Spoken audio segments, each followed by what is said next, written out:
Installer le circuit de perfusion.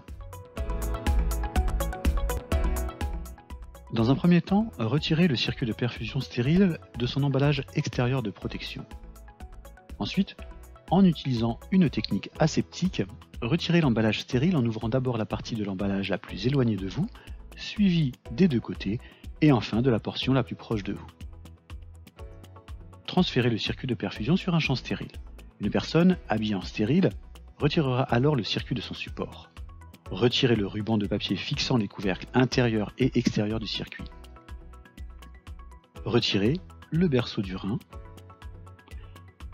À ce moment, effectuez une inspection du circuit de perfusion. Assurez-vous que rien n'est fissuré, cassé, etc.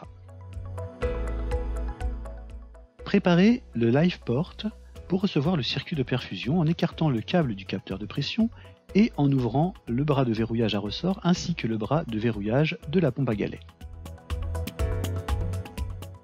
En utilisant une technique aseptique, remplir le circuit de perfusion avec 1 litre de solution de conservation KPS1 réfrigérée. Remettez en place les couvercles intérieurs et extérieurs du circuit de perfusion.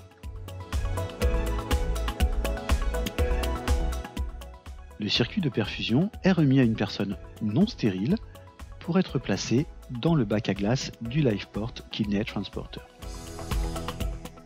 Insérez la platine de perfusion dans les charnières en U avec un angle de 90 degrés. Étirez la tubulure sur la tête de la pompe à galets. Fermez la mâchoire de la pompe à galets, puis le loquet. Appliquez une légère pression entre les détecteurs de bulles et fermez le bras rotatif du verrou. Connectez le câble du capteur de pression, mais ne serrez pas trop. Mettez l'unité sous tension en appuyant sur le bouton d'alimentation. Le LifePort Kidney Transporter passera par une série d'autocontrôles. Mettez l'appareil en mode purgé pour faire circuler le perfusat jusqu'à ce qu'il soit prêt à recevoir le rein.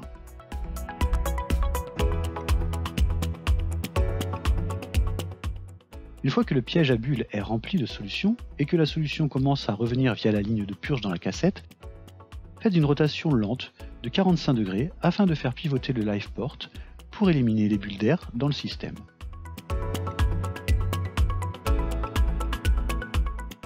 Enfin, fermez et verrouillez le couvercle.